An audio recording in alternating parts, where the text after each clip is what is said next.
Next लिखिए,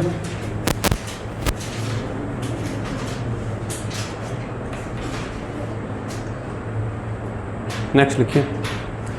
देखिए sigma bond में वो क्या बोलता है, देखिए इस तरीके से ओवरलैपिंग हुई है, तो मान लो यहाँ पर 2 एटम हैं, तो अगर आप इस सिग्मा बॉन्ड के क्रॉस रोटेट भी करते हो तो ये रोटेशन पॉसिबल है। लेकिन यहाँ पर क्या है, यहाँ पर ये इस तरीके से बने हुए हैं, है ना, और अगर आप इस पाई बॉन्ड के क्रॉस रोटेट करते हो तो ओवरलैपिंग टूट जाती है ना। सिग्मा बॉन्ड के क्रॉस ओवरलैपिंग बनी रहती है, और पाई बॉन्ड के क्रॉस अगर आप इन दोनों एटम को रोटेट करते हो तो ओवरलैपिंग टूट जाती है।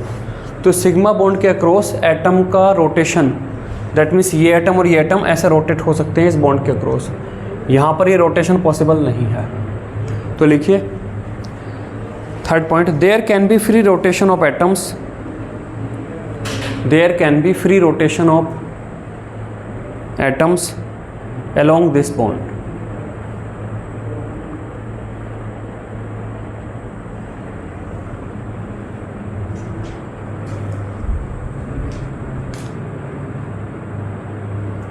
उसमें लिखिए along this bond, और पाई बॉन्ड में लिखिए free rotation is not possible around this bond, free rotation is not possible around this bond.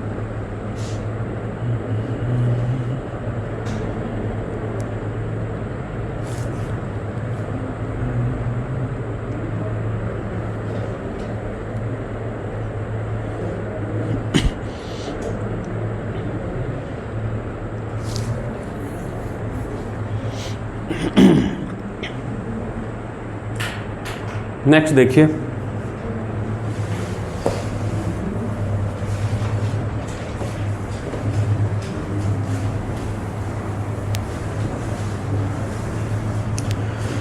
देखिए जो पाई बॉन्ड है वो तभी बनता है जब पहले से एक सिग्मा बन चुका हो। 2 एटम सबसे पहले एक सिग्मा बॉन्ड ही बनाते हैं, सिग्मा बॉन्ड बनने के बाद अगर एक दूसरा बॉन्ड बनना है फिर वो पाई बॉन्ड बनता है। ठीक, तो जैसे देखिए मान लो हम SO2 की स्ट्रक्चर है, हम यहाँ पर देखें तो SO2 की स्ट्रक्चर में एक सल्फर है और ऑक्सीजन है, तो पहले वो एक सिग्मा बॉन्ड बनाते हैं। यहाँ पे एक लोन पेयर है, पहले वो सिग्मा बॉन्ड बनाते हैं, सिग्मा बॉन्ड बनाया। जब सिग्मा बॉन्ड मान लो एक एक सिग्मा बॉन्ड बन चुका है, तब इसकी जो शेप है वो एंगुलर आ जाती है, इसकी शेप एंगुलर आ जाती है। फिर सल्फर और ऑक्सीजन एक पाई बॉन्ड और बनाते हैं, तो अभी एंगुलर आ चुकी है। अब इनके बीच में अगर एक एक पाई बॉन्ड और आता है, ये पाई बॉन्ड आया और ये आपका ये पाई बॉन्ड आया। सिग्मा के बाद जब मैंने पाई बनाया तब क्या शेप एंगुलर से कुछ और बदल गई, एंगुलर के एंगुलर है, मतलब जब सिग्मा बन चुके थे शेप आपकी मॉलिक्यूल की तभी डिसाइड हो चुकी थी कि ये SO2 एंगुलर शेप का मॉलिक्यूल है। तो पाई बॉन्ड जो है वो मॉलिक्यूल की शेप को डिसाइड नहीं करते, जो सिग्मा बॉन्ड होता है वो डिसाइड करता है। इसको रेफरेंस के लिए बना लेना। देखिए the shape of molecule is decided by these bonds, the shape of molecule is decided by these bonds, decided by these bonds.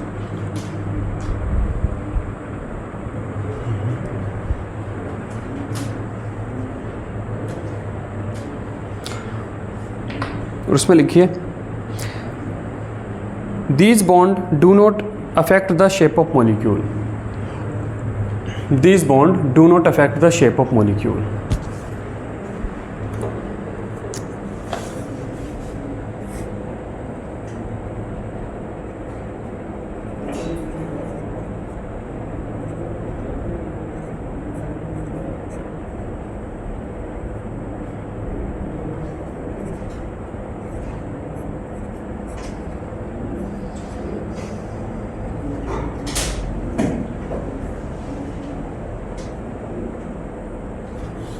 ठीक है, नेक्स्ट लिखिए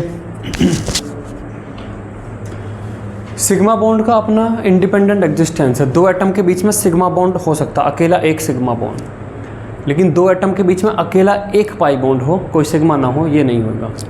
पहला सिग्मा बनता है, उसी के बाद अगला बॉन्ड पाई बनता है। तो नेक्स्ट लिखिए sigma bond have independent existence, sigma bond have independent existence.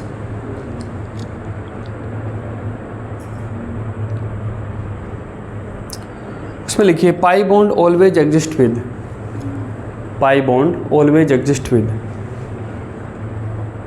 Pi bond always exist with sigma bond, always exist with sigma bond.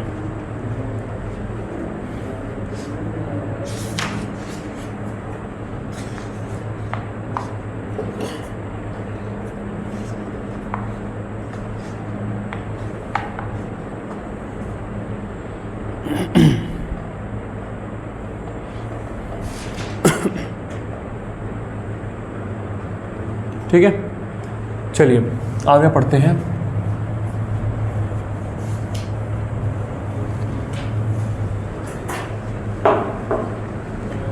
Formation of molecule through overlapping, formation of molecule through overlapping, through overlapping.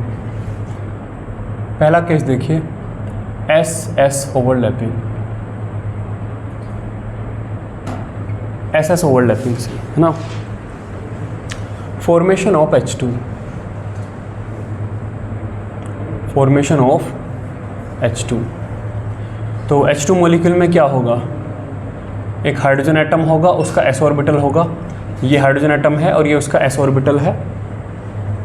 एक दूसरा hydrogen atom है, ये उसका s orbital है, उनके बीच में overlapping हुई है, इससे आपका हाइड्रोजन H2 का मॉलिक्यूल आपका बना है। ठीक है, नेक्स्ट देखिए sp ओवरलैपिंग, sp ओवरलैपिंग। तो यहाँ पर देखिए एग्जाम्पल के लिए, जैसे कि HF का formation, formation of HF, formation of HF। मान लीजिए आपके पास फ्लोरीन एटम है, तो आप यहाँ पर क्या बनाएंगे, 1s 2s और 2p सब शेल है ये आपका। तो 1s के लिए मैं इस तरीके से ये बॉक्स बना लेता हूँ, ये 2s है और ये आपका 2p है। 1 2 3 4 5 6 7 8 और 9। मान लीजिए ये वाला ऑर्बिटल आपका 2px है, ये आपका 2py है और ये आपका 2pz ऑर्बिटल है। फिर आपके पास एक हाइड्रोजन एटम है, इसके पास क्या है, एक s ऑर्बिटल है, ये आपका 1s है और इसमें इलेक्ट्रॉन आपका ऐसे है। जब भी वे सिंगली ऑक्यूपाइड ऑर्बिटल्स ओवरलैपिंग के लिए आएंगे, तो एक ऑर्बिटल में अगर स्पिन अप दिखाया है तो दूसरे में आप स्पिन डाउन दिखाएंगे। अब ये जो ऑर्बिटल हैं, ये जो ऑर्बिटल हैं, ये अब आप यहाँ पर ओवरलैपिंग करेंगे। और ओवरलैपिंग में हम क्या दिखा सकते हैं, ये आपका एक ये p ऑर्बिटल है, s फ्लोरीन एटम का, फ्लोरीन एटम का ये आपका 2pz ऑर्बिटल है ना। ये आपकी क्या है, z एक्सिस है, ये z एक्सिस के अलोंग मान लो आते हैं, और एक आपका इसी z एक्सिस के अलोंग आपका ये 1s ऑर्बिटल है जो कि हाइड्रोजन एटम का है, ये आपके आते हैं और यहाँ पर इस तरीके से ओवरलैपिंग करते हैं। ठीक है, और इस तरीके से आपका बनता है HF मॉलिक्यूल। ठीक है, इस तरीके से आपका क्या बनता है, HF मॉलिक्यूल का फॉर्मेशन होता है। अगला केस देखिए, फॉर्मेशन ऑफ H2O, H2O का फॉर्मेशन देखते हैं। आपके पास ऑक्सीजन एटम है, 1s 2s और आपके पास 2p। तो एक ये है और आपके पास ये 1 2 3 4 5 6 7 और ये 8। मान लीजिए ये आपका 2px है, ये आपका 2py है और ये आपका 2pz है। अब आपके पास दो हाइड्रोजन एटम है, एक हाइड्रोजन एटम दूसरा हाइड्रोजन एटम, ये 1s ऑर्बिटल है इसका, दूसरा हाइड्रोजन एटम ये आपका 1s ऑर्बिटल है। ठीक है, अब ये दोनों हाइड्रोजन एटम रेस्पेक्टिवली 2py और 2pz के साथ ओवरलैपिंग करेंगे। तो देखिए मान लीजिए ये आपका 2py के साथ करता है और इस तरीके से एक ये आपका 2pZ के साथ करता है। तो आपका एक मान लीजिए ये आपकी क्या है, जेड एक्सिस है, ये आपकी क्या है, जेड एक्सिस है। तो ऑक्सीजन एटम के पास अब 2 ऑर्बिटल हैं, ये ऑक्सीजन एटम का न्यूक्लियस है। तो एक ऑर्बिटल तो आपका ये है, एक ऑर्बिटल तो आपका ये है, जो कि क्या है आपका, जो कि आपका हम यहाँ पर 2pZ है ना, ये आपका क्या है 2pZ ऑर्बिटल है। तो 2pZ ऑर्बिटल है, तो इसके साथ यहाँ पर ये आपका ये है, तो ये ओवरलैपिंग एक ये हो गई, ठीक है। तो ये हाइड्रोजन एटम, ये आपका ऑक्सीजन एटम है, तो उसका एक ये अब एक जो दूसरा एटम है ना, एक जो दूसरा हाइड्रोजन का एटम है, अब यहाँ पे देखिए एक 2pY ऑर्बिटल होगा जो इस ऑर्बिटल के अलोंग होगा, के परपेंडिकुलर होगा। हाँ, इन्हें मैं थोड़ा सा ऐसा बना लेता हूँ। ये ऑक्सीजन एटम है, ये आपका 2pZ है, तो ये आपका होगा आपका 2pY। अब एक एटम आपका इस डायरेक्शन में y डायरेक्शन से आएगा, दैट मीन्स यहाँ पर एक एटम आपका आएगा इस डायरेक्शन से, हाइड्रोजन का एक एटम आपका इस डायरेक्शन से आएगा, ये आपका हाइड्रोजन एटम है, और यहाँ पर इस तरीके से ओवरलैपिंग करेगा, ठीक है। ये आपकी क्या है, y एक्सिस। तो मान लीजिए ये आपका z एक्सिस है, तो p ऑर्बिटल उसका एक है, तो एक एटम तो पहले इस डायरेक्शन से आता है, वो सिग्मा बॉन्ड बनाता है, और एक हाइड्रोजन का एटम आपका इस डायरेक्शन से आता है, वो आपका सिग्मा बॉन्ड बनाता है। तो इस तरीके से आपका 2 सिग्मा बॉन्ड यहाँ पर बनते हैं, इस तरीके से 2 सिग्मा बॉन्ड आपके यहाँ पर बनते हैं। तो यहाँ पर अगर हम देखें तो ऑक्सीजन, एक सिग्मा बॉन्ड तो आपका इधर यहाँ पर बना, और एक सिग्मा बॉन्ड आपका इधर यहाँ पर बना, ठीक है। अब अगर हम यहाँ पर देखें कि HOH का बॉन्ड एंगल कितना है, HOH का बॉन्ड एंगल कितना आएगा, 90 डिग्री आएगा। तो ये आपका यहाँ पर आता है 90 डिग्री, ठीक है। ये बनाइए।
हो गया। चलिए नेक्स्ट यहीं पे देखिए formation of NH3।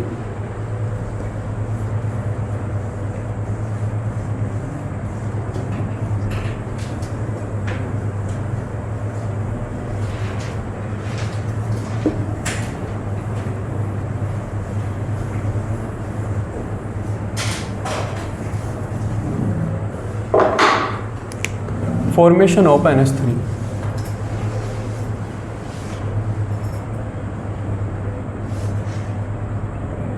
Formation of NH3।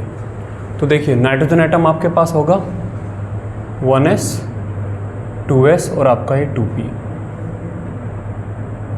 1s होगा 2s होगा और आपका होगा ये 2p। तो 1 2 3 4 5 6 और 7। तो ये 2px है, ये 2py है, ये आपका 2pz है। अब आपके पास 3 हाइड्रोजन एटम होंगे।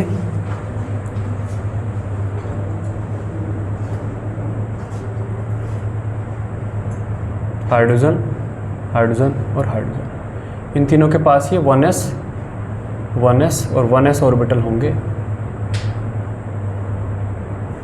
अब यहाँ पर देखिए ये आपस में ऐसे ओवरलैपिंग करेंगे। ये ऑर्बिटल ने इस ऑर्बिटल के साथ ओवरलैपिंग करी, फिर इस ऑर्बिटल ने इसके साथ ओवरलैपिंग करी और इस ऑर्बिटल ने इसके साथ ओवरलैपिंग करी।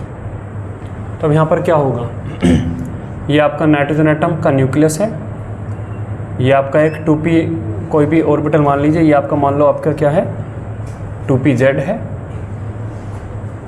ये आपका एक ऑर्बिटल है, ये आपका क्या है मान लो ये 2py है। तो एक ऑर्बिटल आपका होगा 2px, वो कहाँ होगा परपेंडिकुलर होगा, ऐसा परपेंडिकुलर होगा। तो परपेंडिकुलर को अब 2 डायमेंशन बोर्ड पे तो नहीं बना सकते, तो मैं इसे थोड़ा सा ऐसा बना देता हूँ। ये आपका होगा इस तरीके से, है ना, ये आपका होगा मान लो ये आपका 2px है। तो यहाँ पर क्या है 3 हाइड्रोजन एटम आएंगे, यहाँ पर ये आपका है नाइट्रोजन एटम, यहाँ पर ओवरलैपिंग करी ये हाइड्रोजन, एक आपका ऐसे आएगा हाइड्रोजन, एक आपका ऐसे आएगा और आपका ये हाइड्रोजन। अब अगर आप यहाँ पे स्ट्रक्चर देखें तो नाइट्रोजन एक हाइड्रोजन एटम आपका ऐसे है, एक हाइड्रोजन आपका ऐसे है और एक हाइड्रोजन एटम आपका इस तरीके से है। और इन तीनों में रेस्पेक्टिव आपस में बॉन्ड एंगल क्या है 90 डिग्री है ना। तो यहाँ पर ऑल HNH ऑल HNH जो बॉन्ड एंगल हैं, ऑल HNH बॉन्ड एंगल कितने हैं 90 डिग्री है। ठीक है, क्योंकि तीनों p ऑर्बिटल एक दूसरे से 90 डिग्री पर हैं। तो एक ऑर्बिटल ऐसे है यहाँ पर बॉन्ड बना है, एक ऑर्बिटल ऐसे यहाँ पर, एक आपका ऐसे पीछे यहाँ पर बना है। ठीक, देखिए इसको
कोई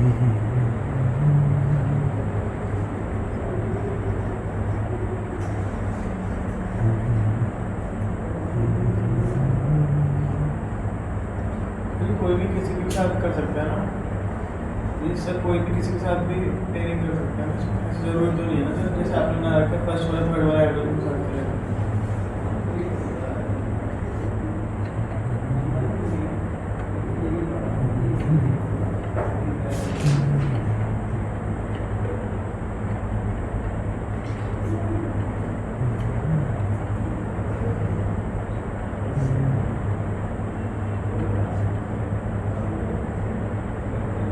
हो गया।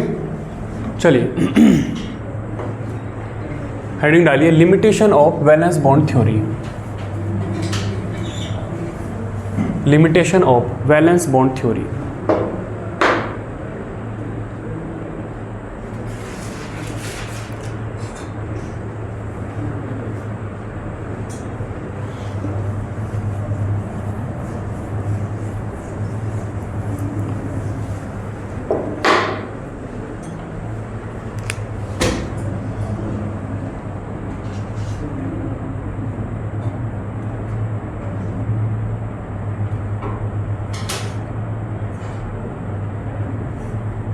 Limitation of valence bond theory.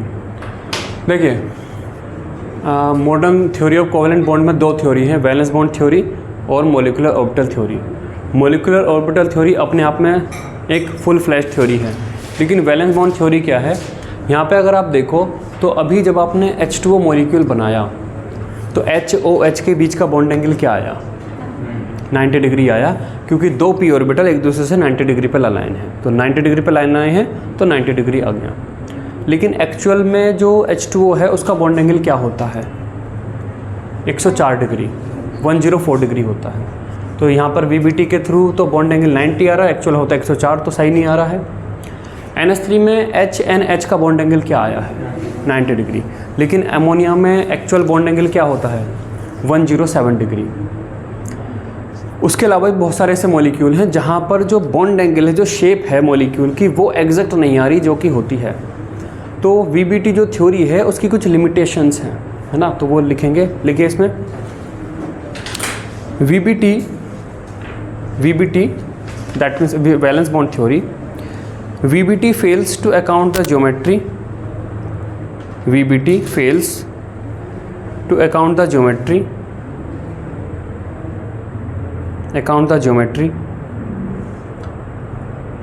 Geometry से यहाँ पे मतलब होता है कि एंगल, ब्रैकेट में लिखिए that is angle and shape से मतलब होता है कि क्या आ रहा है, ट्रायगोनल, प्लेनर है, टेट्राहेड्रल है, क्या है। तो ब्रैकेट में लिखिए लाइक टेट्राहेड्रल और पिरामिडल, लाइक टेट्राहेड्रल और pyramidal, bracket close, of various molecules,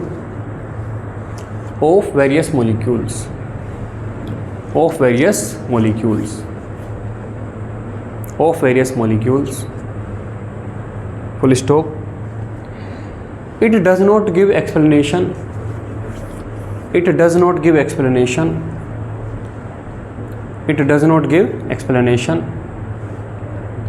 comma why it does not give explanation, comma why। अब नेक्स्ट लाइन में लाइन बाय लाइन लिखेंगे, why BeCl2 is linear, BeCl2 is linear। आप बनाकर देखिएगा, BeCl2 में linear नहीं आएगा, आपको कोई शेप नहीं बन पाएगी, है ना। नेक्स्ट लिखिए, लाइन में लिखिए, वाई में ही कंटिन्यूस चल रहा है, BF3 is planar and have bond angle of 120 degree,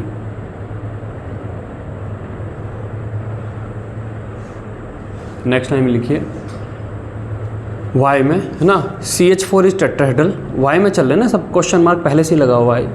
CH4 is tetrahedral and bond angle is 109.5 degree,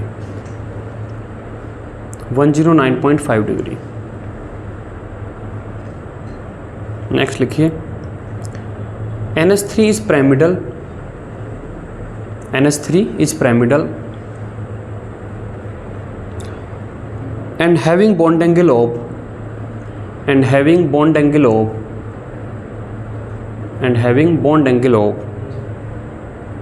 107 degree, and having bond angle of 107 degree।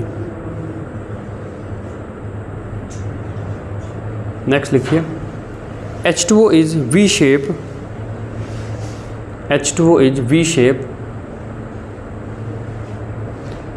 and having bond angle of 104 degree, and having bond angle of 104 degree,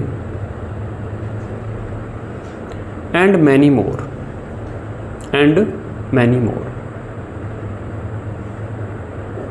and many more। तो ये सारी जो हमने देखी यहाँ पे molecule, और भी बहुत सारे मॉलिक्यूल हैं जिनमें एग्जैक्ट बॉन्ड एंगल सेटिस्फाई नहीं कर रहा या फिर शेप सेटिस्फाई नहीं कर रही, कि जो उसकी शेप है वो होनी चाहिए आपकी एंगुलर होनी चाहिए, लेकिन यहाँ पर तो वो 90 डिग्री टाइप से आ रही है ना, या फिर वो पिरामिडल होनी चाहिए, फिर यहाँ पर शेप ही नहीं पता चल रही।